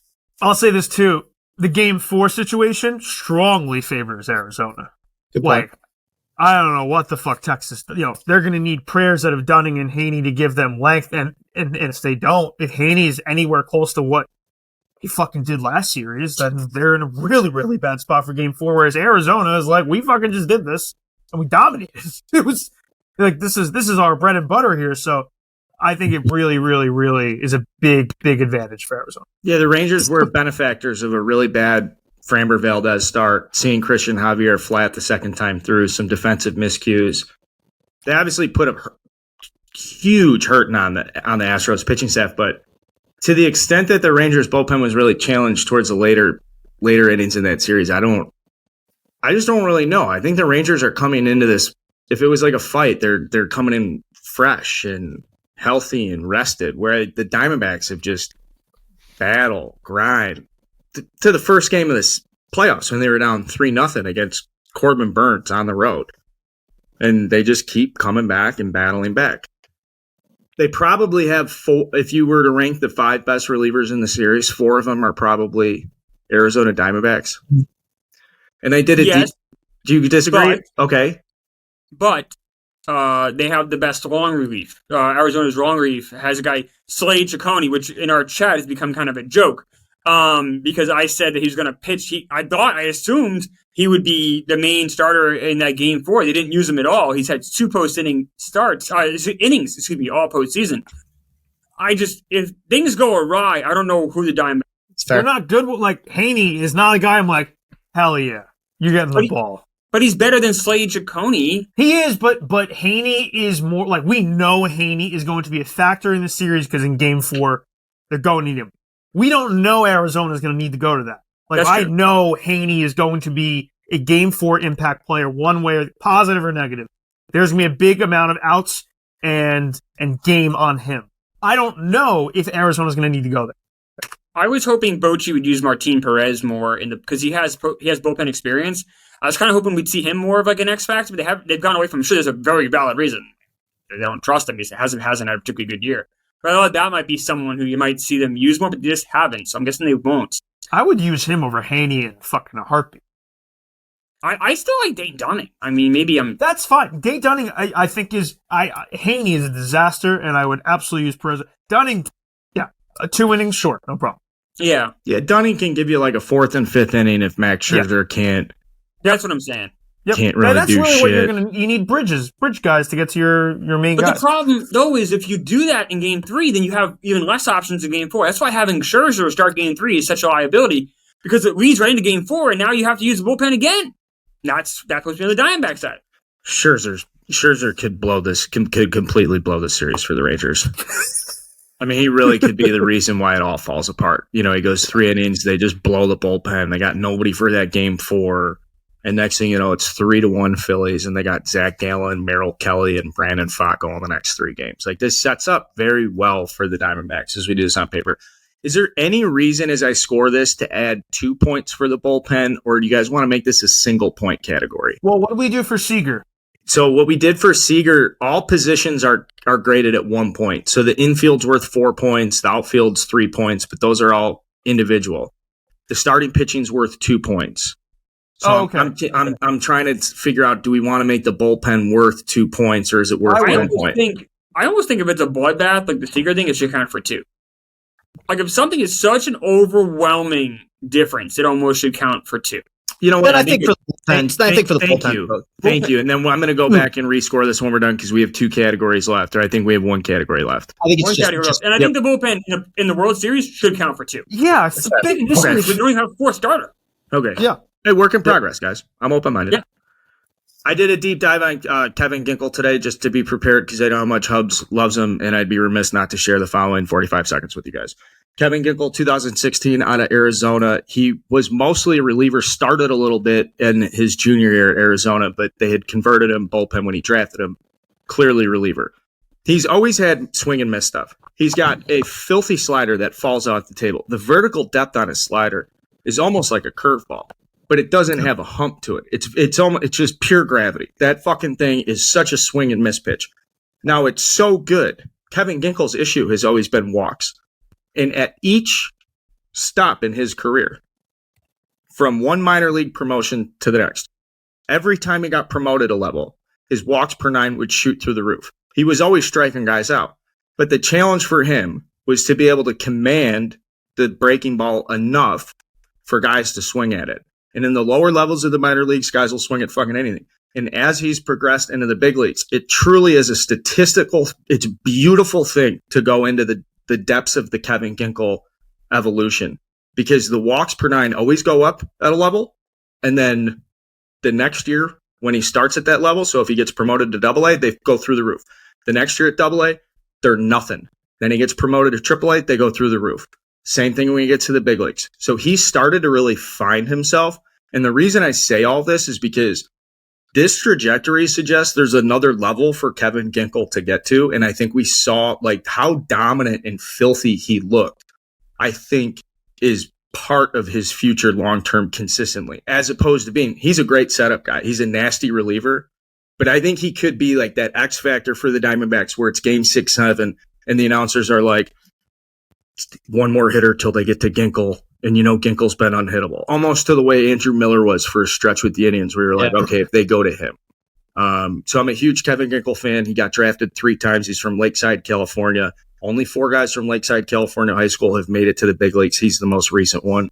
And Hubs, hopefully I'd like to get you a meet and greet with Kevin Ginkel one of these days. I know how. Yeah, I love the meet. Big game Gink. That's my guy. Love Gink. Manager. Take it away, Clemmer. I don't even want to tease this one. Yeah, Bochy has 3 rings. You got to go with him. And I don't like pedigree, right? I always make fun of it and it gets silly. I think it does matter with managers. I think how you manage a postseason, because it's a different animal. It's a different thing. When you're a player, you're just up there to swing. You're up there to pitch. You're kind of just doing what you do. Manager, it's a different kind of game because of all the extra days off. You're seeing the competition more. There's just a lot more strategy involved. Frank Kona was a great postseason manager. I brought up Dusty Baker, who was not. And you have Lovello, who has been an amazing postseason manager, but we just haven't seen as much as Bochy, so I'm going to go with Bochy here. But these are both 2 great managers. This would not be a situation with a bloodbath at all, in my opinion. It's very close because both guys are awesome managers, and I guess I'm just going to pick the one that has the more pedigree. The pedigree. Yeah, no, it's not. I see pedigree is a dumb word. I go with the experience thing. But no, I think there is something to be said for the fact that like Joe Torre won a lot. Like those, once you get in there and you're able to do it, especially if you kind of go like a bunch of times in a small area of time, because you get used to the rhythm of it. I think there's something to be said for that as a manager. Sure. Yeah, I like Lovello a lot, but I think Bochy, going back to his days, you could say San Diego, but especially what I watched in San Francisco, he does a great job of minimizing his team's flaws. When you look at those Giants teams in the 2010s, they never had great offenses. Jesus, no. The 2010 Giants might have had the worst offense ever for a team that won the World Series, and yet he identified the fact, hey, starting pitching will carry us. We have a good back end of the pen, know how to manage it, solid closer. And then obviously like 2014, he went, hey, Bumgarner is locked the fuck in. We are riding him all the way. I think that as bad as that Rangers bullpen has had a tendency to be, he's aware of that. He's not continually throwing guys out there just to throw them out there, knowing full well that they're going to get rocked. I think he's done a good job of minimizing their flaws, manages bullpen brilliantly in the postseason. I think that'll continue. And it just seems like he gets the most out of his players. Yeah, experience is a huge part of this, but the fact that he came back after 2 years, 3 years retired and did not miss a beat is just a testament to the fact that he's been able to adapt. He's an elite manager. I think people fucking love playing for Torre Lovello. He had that vibe in Boston. Like, they were people who were not happy when he left as the bench coach. He was beloved there. Who was the manager in Boston that was there that they extended? I can't think of his name, but John Farrell? Yeah, Farrell. They wanted him to replace Farrell, then they kept giving Farrell extensions. What do you do? They won the World Series, so they did, but like he was a weakness for them. Farrell, so I think Torre's great. Can't not pick Bochy. Can't. We can't have a graphic not say Bruce Bochy is the managing. Like, come on, this guy is. He's not the sole reason, obviously, they're there. They've got a ton of talent, but man, he puts it all together and makes it work. And whatever he says to the guys in the clubhouse instills belief, and he's done it for years. He's a Hall of Fame manager. Gotta pick Bruce Bochy. Bruce Bochy is the greatest manager of this century. So yeah, probably, yeah, easily. It's not even arguable. I don't think. Yeah. Who's competing with him? I think you can make an argument. You can make an argument. You can make an argument for Tito, and you can make an argument for La Russa. Because La Torrey Russa- obviously is late 90s, so that's La not. Russa's tough because of the White Sox situation to some Correct. extent. Also, Bochy has more rings than Francona has 2, La Russa has 2. So Bochy has more rings, now he's back again, so that has to be his 4th Bochy. pennant this century. He has 5 in his career. Yeah, Definitely postseason manager. yeah. I want to have. I want to have the tier 2 argument. I want to have that tier 2 argument. That tier 2 is busy and exciting. You got Francona. I said you got, like you mentioned. You might even have to. You could consider, do tier 2 for hours. I could sit here and just rattle off what I think are great managers that managed in the last. Would you say century since 2000? Yeah, I mean Dave Roberts is probably tier 3, but he has all those wins. Can't ignore him. No. Ozzy fucking Guillen. There we go. Ask Aaron Marlins Boone. fans how they feel about that one. All right. I'll say this about Bochy. It's interesting about him. He's obviously got that like California chill to him, like nothing ever bothers him. But he's got a face that looks like he's always bothered by something. Very contrasting human characteristics. He has a giant head. His head is 8.5. He has the biggest head in baseball history. It's a fact. Yeah. Every time they cut to him, he's got his hand in front of his face. I don't know Wait, if he's hold on. sniffing his fingers or what's he doing. What was that stat, Clover? His hat size is 8.5. It's the biggest head in Major League Baseball history. That's a great stat. I love that. To manage, Kevin Mensch holds the record for biggest head, 8 3/4. Did he break Bochy's record for the biggest head? I thought Kevin Mensch had a bigger head in I know. Bochy's. It was one of his facts on his baseball card. He's the biggest head. I think it might have been the 87 tops. Biggest head in baseball history. Maybe Mensch had a huge head. We got to get the measure out. 8 1/4 for Mensch. 8 1/4. Okay. I'm pretty sure Bochy's 8.5. 8 3/4 would be unbelievably big. 8.5 is unbelievably big. Bruce Bochy's Bochy is head. 8 1/8. Oh no! So Mensch beat him. We got to settle this fair and square. Someone get the. We got to get the circumference. Bochy's hat size is widely said to be 8 1 inch, though ESPN's Tim Kirchin has reported to be 8 1/4. Bochy's head is bigger than my waist. That's a fact. Most things are bigger than your waist, so that's not crazy. That's a joke. I'm making fun of myself, Hobbs. It's called self-deprecation. Mensch is married to Scott Podsednik's sister. How about that? By the way, On self-deprecation. the Wikipedia page, I'm sorry. Yeah, self-deprecation today would have been you naming all the managers in your life, but starting in like 1810. Not 1979. I'm not that old. I'm not that much older than Carl. So when you make fun of me, you're making fun of Carl. Well, What you mean? hold on a second. I'm 36. I guess I am. I feel 6 weeks old. old. I feel old. I'm not young. Hub acts like he's like 84. He loves horse. He loves. He loves tennis. Horse? He loves baseball. Horse? No, I meant to say horse. Say horse racing. He loves horse. He loves. No, he doesn't. No. I'm just kidding. Obviously, but I'm not talking about the tennis. We like strippers here. This is a pro stripper podcast. No, I'm just doing that. No. He does love tennis. He does love baseball. He's always grumpy. He's so cranky all the time. Hubs is much older acting than I am. I'm always angry. And how much do you blame Brian Cashman for that? 77%. The rest is probably New York City life. And we don't need to get there at this point. This is the World Series. This is the World Series preview show. And we got to go through and get a score here, guys. And we got to make our final prediction. If there's any objections, raise them now. Because here's what we have. Pick starting pitcher, Rangers. We've awarded them 2 points in that. Starting pitching has to be worth 2 points. I'm not doing 1 point for starting pitching. It's worth 2 points. Diamondbacks at catcher, 1 point. Diamondbacks at first base, Christian Walker, 1 point. Diamondbacks advantage second base, which is a crazy thing we did. Ketel Marte over Marcus Semien. We said that's 1 point. We stand by that, right? Mm-hmm. Okay. Barely. Rangers, Josh Young over Evan Longoria. We're only giving that 1 point, right? Yeah. Corey Seager over Geraldo Perdomo. Perdomo. That's 2 points. Left field, Evan Carter somehow over experienced, seasoned guy with 3,000 plate appearances to his name. That's 1 point. Tavares over Alec Thomas in center field. The Rangers get another point. Corbin Carroll, 1 point. That's a 1 point over Garcia right now because Garcia is in beast mode. Okay. Yep. Bench, Rangers, 1 point. Okay. Bullpen, 2 points to the Diamondbacks.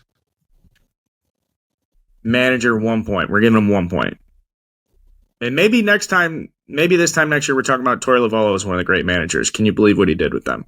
Yeah. All right, boys. Final score is someone to say something while I add this shit up. Math.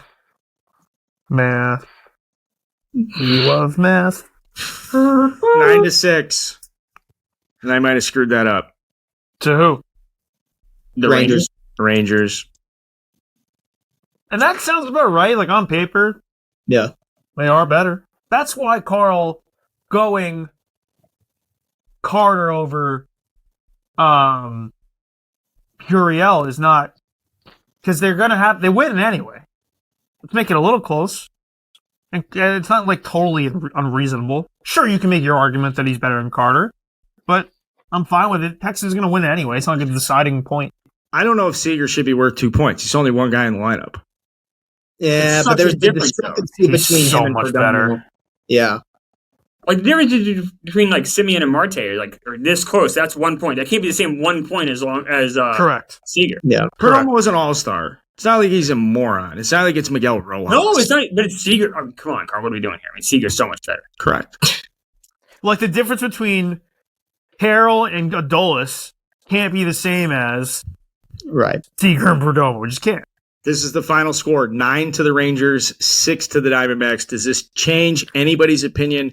I still, after we've done all this, I do like the Diamondbacks in 7 games purely based on matchup. I think they're going to have an advantage in Game 3 with Fott versus Scherzer, and I think they're going to have an advantage in Game 4 after they run through the bullpen in Game 3, which means if you can get Zach Gallen to win one of his 2 starts, that's it. And he didn't do that against Philadelphia.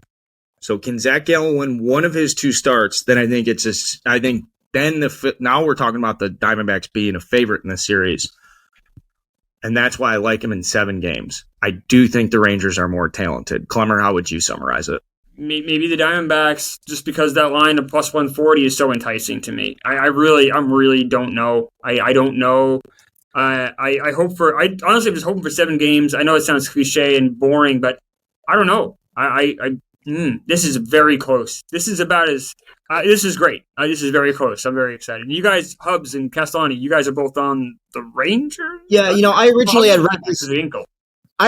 Rangers in 5. I'm going to make it Rangers in 6 now because I do think the bullpen discrepancy will get the Diamondbacks 1 additional win, but I think they go back home at Globe Life and clinch at home. I like that. That makes sense to me. Hubs, what do you think? How long is this series going to go?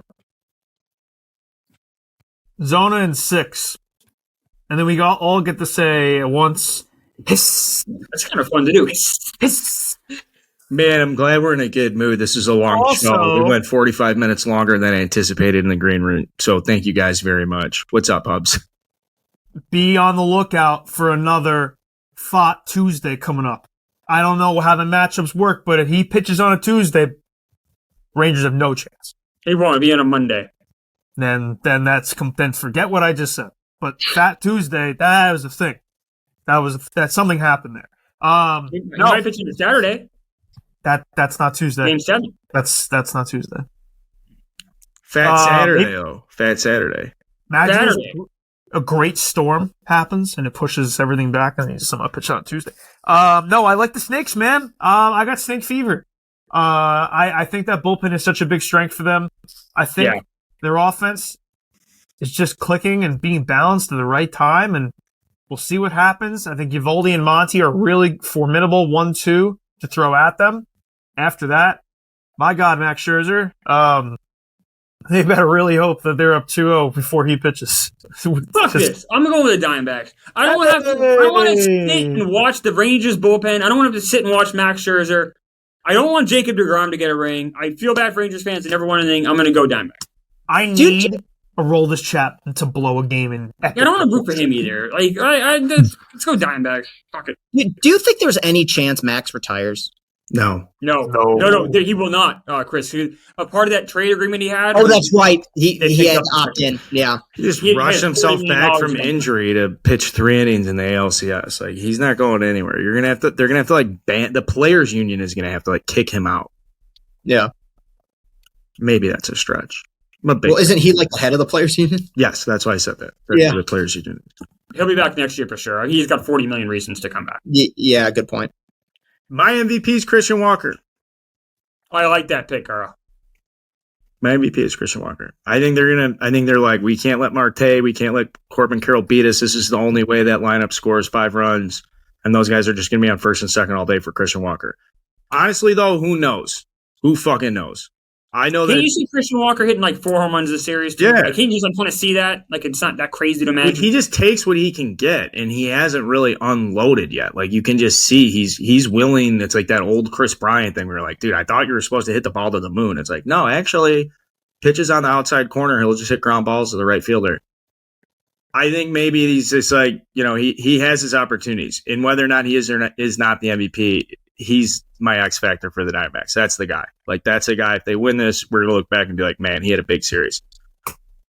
I want to thank everybody for tuning in. This is a long preview show. Hopefully you guys are prepared for the World Series. I know I am. This is not as easy as it sounds like on paper, and that's the point of this exercise. So, closing thoughts, boys? No. Hopefully MVP. And then next year, obviously Cubs versus Tigers. But for now, let's just enjoy. Seriously, let's just enjoy Phillies Rangers. Just enjoy it. Well, it'd be hard, dude, because the Phillies are out of it, but we'll do our best. This is gonna be a tough one because I don't think ratings are gonna back this up in any way. It's just how it's gonna shake out. But I really think we're gonna get some good games. I think it's gonna very even, as we just mapped out here. I know it said 9-6, but yeah, some of those points given could have been half points. Yes. So I think this is a very even matchup. I think it's a fun storyline. We mapped out in the very beginning, contrasting styles, very fun young players involved here. An aging one going out, maybe his last series as a ball player in Evan Longoria. There's a lot of reasons to watch this. I'm excited for it. I can't wait for it to get going. Boys, thanks for doing this. Everybody, thank you very much for tuning in. We will be back probably after Game 1 of the World Series. Until next time, see ya.